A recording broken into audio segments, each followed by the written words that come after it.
A racist officer stabs an elderly black man with a knife, unaware that the man's son is a prominent judge. What happens next will leave you speechless. The humid air of a quiet southern town clung to the evening, thick and heavy, wrapping around the streets like an unshaken ghost of past injustices. Isaiah Walker moved slowly, his frail body burdened by both time and the weight of a brown paper bag filled with groceries. The cracked pavement beneath his feet had felt the soles of his shoes for decades, the same route he took home from the local store every other evening. His back, bent from years of labor in fields that had never rewarded him, bore the quiet suffering of a man who had learned to endure. 76 years of life had taught him that endurance was a necessity, not a choice. The world had never been kind to men like him, and he never expected it to be. He had long since made peace with the nature of men, their capacity for evil, the quiet, insidious violence that lingered beneath their words, their hands, their laws. But no lesson could have prepared him for this night, for the cold, merciless fate that awaited him at the hands of a man who saw him as nothing more than a shadow that had lingered too long in a world that refused to change. The patrol car had been parked at the corner of the street, its headlights dim, its engine humming softly like a predator lying in wait. Inside, Officer Bradley Holt sat watching, his eyes narrowed, his grip tight around the steering wheel. His coffee had long since gone cold, untouched, as his mind simmered with a quiet, restless anger. He had seen Isaiah before, had watched him shuffle down these streets, had noticed the way the town seemed to accommodate his presence without question. It infuriated him in ways he couldn't explain, in ways he didn't care to understand. Isaiah Walker was a ghost of an era that should have faded long ago, a remnant of a time when men like him knew their place. The thought made Holt's skin prickle with disgust. He had always believed the world had bent too much, had allowed too much. And tonight, something in him snapped. The squeal of tires cutting against the pavement shattered the stillness of the night as Holt yanked the steering wheel and pulled his patrol car to a sudden stop in front of Isaiah. The red and blue lights flared in the darkness, their rotating glow painting jagged, shifting shadows against the cracked concrete. Isaiah stopped mid-step, his heartbeat faltering. A lifetime of experience told him to stay still, to let the moment pass without resistance. The law had never been written for him, only against him. Slowly he turned, his worn-out shoes scraping softly against the sidewalk as he faced the broad-shouldered figure stepping out of the car.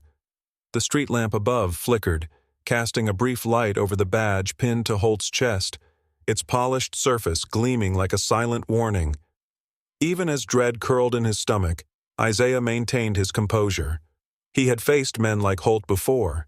He knew their type, the ones who saw authority as a weapon rather than a duty, who wielded their power not to serve but to dominate. He nodded slightly, acknowledging the officer's presence with quiet caution. There was no hostility in his posture, only the weary submission of a man who had been forced to kneel before systems built to break him. His voice, when it came, was low and measured, carrying the weight of a man who had spent too many years knowing that the wrong words could cost him his life. He spoke, greeting Holt with the politeness that had been beaten into him since youth, but the words were swallowed by the thick air before they could be recognized as a sign of respect. Holt ignored them entirely, his presence swelling with unspoken malice as he stepped closer. His eyes flicked to the brown paper bag clutched in Isaiah's arms. His lip curled in distaste as he watched the old man hold it protectively, as if it contained something more than mere groceries. The sight fueled his irritation, feeding the nameless fire that burned in his chest. He demanded to know what was in the bag, his voice laced with suspicion, a blade hidden within a sheath of authority. Isaiah responded without hesitation, lifting the bag slightly in a futile attempt to dispel the officer's unspoken accusation. Bread and milk, that was all. Just the simple necessities of a quiet, unremarkable life. But Holt was not looking for truth.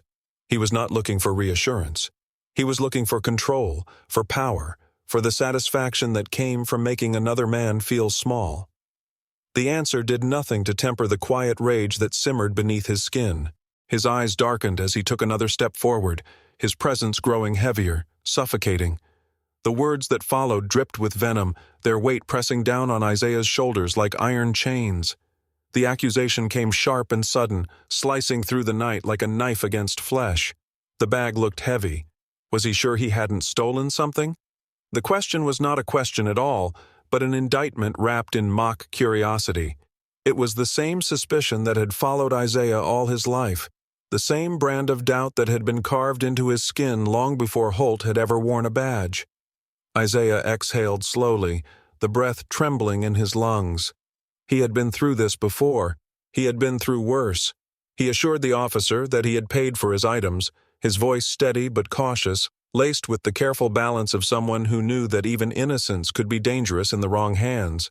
But Holt was not interested in explanations. The answer only fueled his resentment. His fingers twitched, his muscles coiled with restrained aggression. Without another word, he reached out, his grip closing around Isaiah's arm like a vice. His fingers dug into the fragile skin, pressing against bones that had already grown brittle with age. Isaiah winced at the sudden force, but he did not resist. He had learned long ago that resistance only gave men like Holt a reason. He kept his voice even, his words deliberate, assuring the officer that there was no trouble here. But it did not matter. Holt had already decided that there was trouble, and he was going to create it. The old man's compliance only deepened his irritation. He wanted to see fear, to see defiance, to have a reason to remind this man of his place. The lack of struggle only fed his frustration. The anger that had been simmering beneath his skin boiled over. With a sudden, unprovoked burst of aggression, Holt shoved Isaiah backward. The old man's frail body slammed against the wall, the impact rattling his bones. The brown paper bag slipped from his grasp, tumbling to the pavement.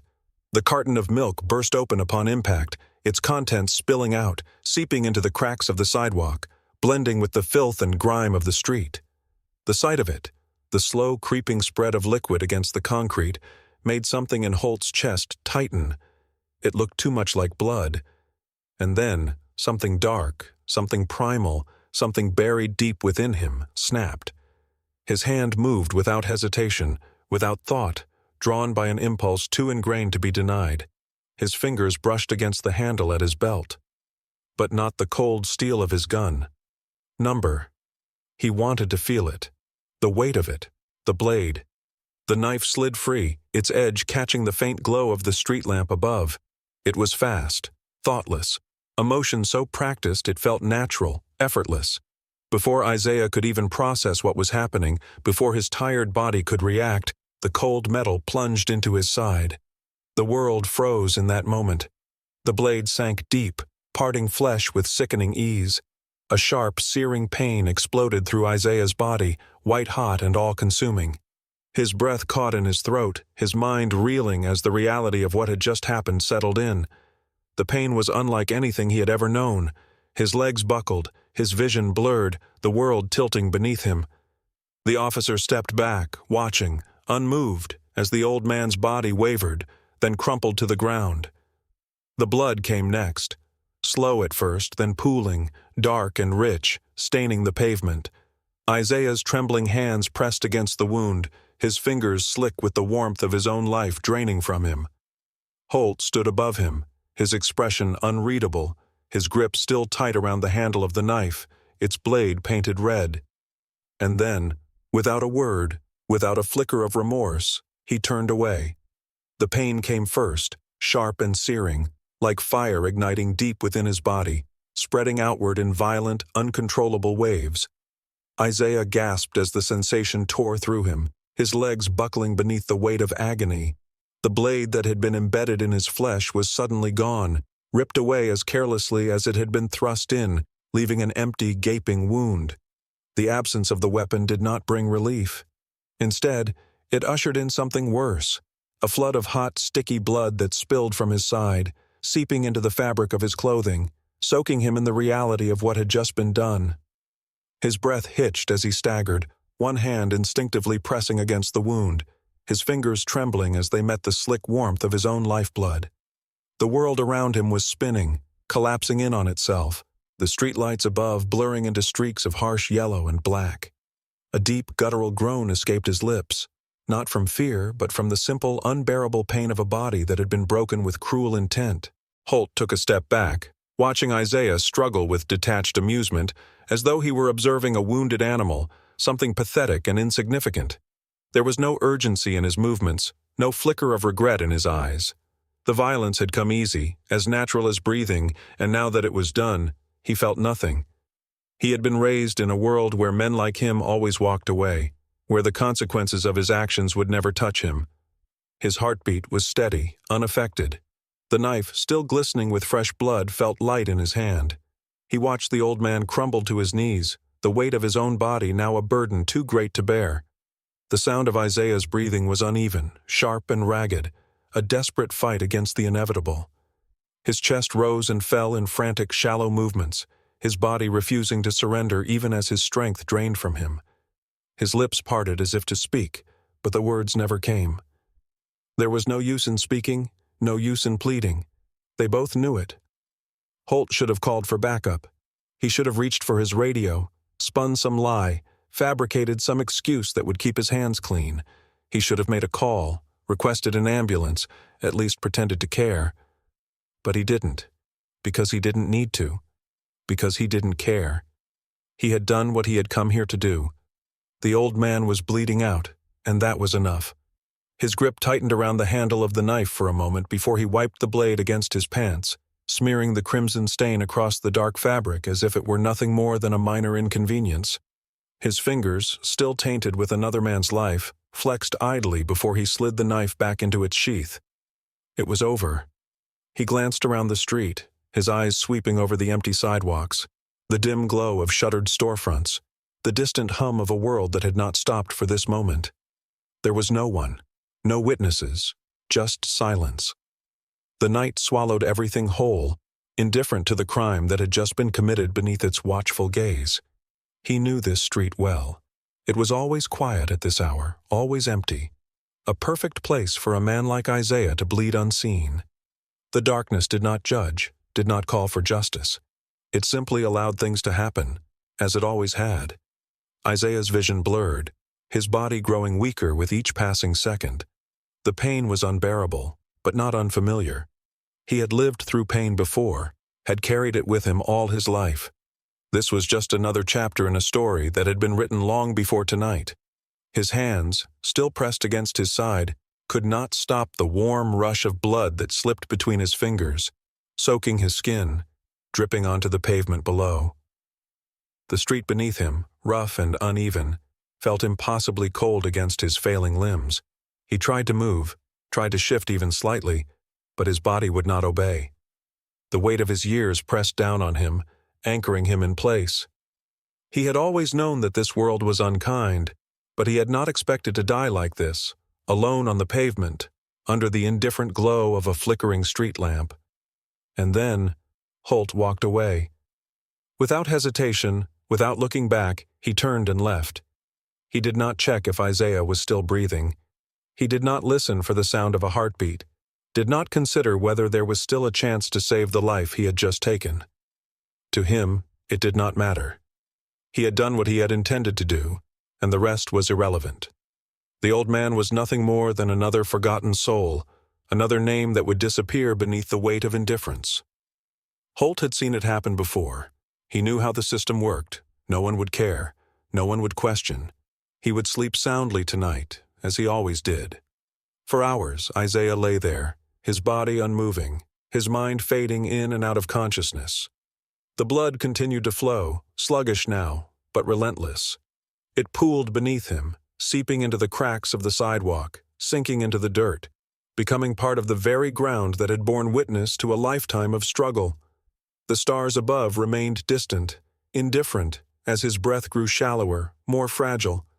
He could feel the cold creeping in, feel the weight of exhaustion pulling him down. Time lost meaning. The sounds of the city, faint in the distance, felt like echoes from another world, a world that no longer belonged to him. It wasn't until much later, when the night had begun to surrender to the first whispers of dawn, that someone finally saw him. The headlights of an approaching car cut through the darkness, illuminating the crumpled form on the pavement. The driver, at first, did not register what he was seeing. It was only when he drew closer, when the shape became more than just a shadow against the ground, that reality settled in. A body. An old man. The sight of the blood, dark and thick against the concrete, sent a chill down his spine. Panic surged through him as he slammed on the brakes, the car screeching to a halt just feet away. The driver scrambled out, his breath hitching as he took in the scene before him. Isaiah was motionless, his skin pale, his body unnaturally still. The pool of blood beneath him had dried at the edges, but fresh streaks still oozed from the deep wound in his side. His clothes were soaked, the fabric clinging to his withering frame. His face, twisted in pain even in unconsciousness, looked far too fragile, far too human. The driver fumbled for his phone, his fingers shaking as he dialed for help, his voice barely steady enough to form the words. An ambulance was dispatched, but the damage had already been done. By the time the paramedics arrived, Isaiah's body was cold to the touch. The faint rise and fall of his chest was barely perceptible. His pulse, weak and thready, flickered like a candle about to be extinguished. The EMTs worked quickly, lifting his frail form onto the stretcher, their hands moving with the efficiency of those who had seen too much death to be surprised by it. The sirens blared, cutting through the stillness of the early morning, but the urgency felt hollow. Too much time had passed. The old man had been left alone for too long, and the world had moved on without him. As the ambulance sped away, the driver who had found him remained frozen on the sidewalk, staring at the dark stain that still marred the pavement. It would wash away with the next rain, disappear beneath the trampling of hurried footsteps. Soon there would be no evidence that a man had suffered here, that a life had been stolen under the veil of night. The world would forget, as it always did. And Officer Holt? He was already back at home, his uniform folded neatly, his hands clean. The blood had been washed away, the knife tucked safely back in its place. He slept without disturbance, without nightmares, without guilt. Because for him, it was just another night. Just another crime swallowed by silence. Judge Malcolm Walker had spent his life navigating the intricate, tangled web of the justice system, carving his way through its rigid structure with an unrelenting sense of purpose. His days were spent presiding over courtrooms where truth was often obscured, where justice was a delicate balance between law and power. He had built his career on logic, on evidence, on reason. He believed in the weight of words, in the strength of facts. But when the phone rang that evening, when a voice on the other end uttered the words that would fracture the careful walls he had spent a lifetime building, something inside him shattered. His grip on the receiver tightened, his pulse hammering in his ears as he listened. His father, Isaiah Walker, stabbed, unconscious, left for dead. The words did not make sense at first. They felt distant, surreal, as if they had been spoken about someone else, about another family, another tragedy. He had not spoken to his father in months. Their relationship, once close, had eroded over time, worn down by distance, by unspoken grievances, by the silent understanding that neither had been willing to bridge the gap between them. Now, there would be no more conversations, no more second chances. The hospital walls felt impossibly sterile, the air thick with the scent of antiseptic and quiet suffering. Malcolm walked through the halls with steady steps, but his hands were clenched at his sides, his jaw locked so tightly it ached. The nurses directed him to a small, dimly lit room where his father lay. The sight of him was like a blow to the chest. Isaiah, once a man of quiet strength, now looked impossibly frail. Tubes and wires surrounded him, the rhythmic beeping of machines filling the silence, a cruel imitation of life. His chest rose and fell, but it was not his body that controlled the motion. It was the machines, the artificial breath of a man who had been robbed of his own. Malcolm stood at the foot of the bed, his eyes fixed on the withered figure before him. His father's skin was pale, his hands limp at his sides, the bruises along his arms a stark reminder of the violence that had been inflicted upon him. The sight made Malcolm's stomach churn, a sick, seething rage unfurling deep in his gut. His voice, when it finally came, was cold and sharp, cutting through the stagnant air like a blade. He wanted answers. He demanded them. The doctors hesitated, exchanging glances, their expressions unreadable. There was a pause, an uncomfortable stretch of silence before one of them spoke. An assault. A stabbing. That was all they could tell him. That was all they knew. The words felt hollow, insufficient, as if they had been stripped of their weight. An elderly man had been left to die on the street, and yet there was no urgency, no outrage in their voices. Malcolm's hands curled into fists at his sides, his nails digging into his palms. He had seen too many cases like this, had presided over too many trials where the truth was buried beneath indifference. But this was different. This was not just another case. This was his father. His mind raced, his thoughts colliding in a storm of fury and grief. This was not random. This was not just an act of senseless violence. This was something more, something deeper, something calculated. He knew it in his bones, felt it in the weight pressing against his ribs. He forced himself to take a breath, to steady the fire raging within him. There had to be something. Someone had seen. Someone had heard. He would not let this disappear into silence. He had spent his life tearing through the bureaucratic nonsense that shielded the guilty, and he would do it again. And then the reports started coming in. Small fragments of truth, scattered and incomplete, but enough to begin piecing together the story. Witnesses, security footage, names, and one name stood out among them all: Officer Bradley Holt. Malcolm knew the name. He had seen it before, buried in stacks of misconduct reports that never went anywhere. Complaints filed, only to be dismissed. Civilian testimonies ignored. Stories of excessive force, of unchecked aggression, of a man who had been given a badge and had twisted it into a weapon. He had seen this pattern before, had watched it unfold in courtrooms where evidence was conveniently lost, where victims were silenced before they could speak. But this time, it would be different. This time, it would not be buried. Malcolm felt his pulse quicken, his hands trembling with restrained fury. He had spent his life in the pursuit of justice, had dedicated himself to the belief that the system, flawed as it was, could be wielded for good. But standing in that hospital room, looking at his father's broken body, he felt the sharp, bitter taste of disillusionment settle on his tongue. The system had failed his father. The law had failed him. And now it was up to him to make sure that this did not end in silence. He turned away from the hospital bed, his face carved from stone, his expression unreadable. There was no room for grief, not yet. There was work to be done. Holt never expected the world to turn on him. He had spent years walking with the arrogance of a man who had never been touched by consequence, a man who had operated under the unspoken protection of a system designed to shield him. He had moved through the world without fear, without hesitation, carrying the weight of his badge like a weapon, knowing that the weight of the law would never press against him in return. He had been untouchable. He had believed it then, when he had wiped Isaiah Walker's blood from his knife, when he had walked away from the crime scene without a glance back. He had believed it even when whispers of an investigation began to circulate, when the first cracks in his carefully constructed world began to form. He had told himself that this too would pass, just as it always had before. But he had underestimated the weight of what he had done. He had underestimated who had been watching. The arrest did not come with the blaring of sirens or the spectacle of flashing lights. It came in silence, in the slow, inevitable unraveling of everything he had taken for granted. When the officers arrived at his home, their faces grim, their hands steady as they reached for his wrists, he did not fight. He did not resist.